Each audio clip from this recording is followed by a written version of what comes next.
స్వర రోషిని ఇంటికి వెళ్ళి రోషిని ఫోన్ నెంబర్ వాచ్మెన్ని అడుగుతుంది. దాంతో అక్కడ ఉన్న వాచ్మెన్ అయితే లేదు మా మేడం తన నెంబర్ని ఎవరికి ఇవ్వద్దని చెప్పారు అని చెప్పి అంటూ ఉంటాడు. అది విని స్వర అయితే ఎందుకు ఇవ్వద్దన్నది నా కొడుకుని తీసుకుని వెళ్ళిపోయి ఇప్పుడు నాటకాలు ఆడుతుందా అది ఏది నీ ఫోన్ ఇలా ఇవ్వు అని చెప్పి లాక్కుంటుంది.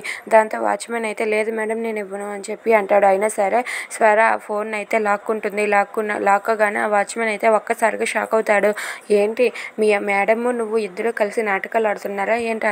ఇప్పుడు నా కొడుకు ఎక్కడ ఉన్నాడో నేను తెలుసుకుంటాను, ఎలాగైనా తెలుసుకుంటాను అని చెప్పి ఆ ఫోన్లో ఉన్న ఫోన్ నెంబర్ని వెతుకుతూ ఉంటుంది. దాంతో వాచ్మెన్ అయితే ఆగండి మేడం అని చెప్పి ఫోన్ లాక్కుంటే దాంతో స్వర అయితే ఏయ్ మర్యాదగా ఉండదు అక్కడే ఉండు నువ్వు అని చెప్పి ఫోన్లో అలా ఫోన్ నెంబర్ని వెతుకుతూ ఉంటుంది. ఇంతలో ఆ వాచ్మెన్ అయితే తన చేతిలో ఉన్న స్టిక్తో తల నెత్తి మీద గట్టిగా కొడతాడు. దాంతో స్వర ఒక్కసారిగా అక్కడ షాక్ అయిపోయి తనైతే కళ్ళు తిరిగి పడిపోతుంది. ఇక స్వర అయితే ఆ ఫోన్లో రెండు కూడా కిందకి జారవేసి అక్కడే అలా స్పృహ కోల్పోయి పడిపోతుంది. అది చూసి వాచ్మెన్ అయితే భయపడిపోతాడు.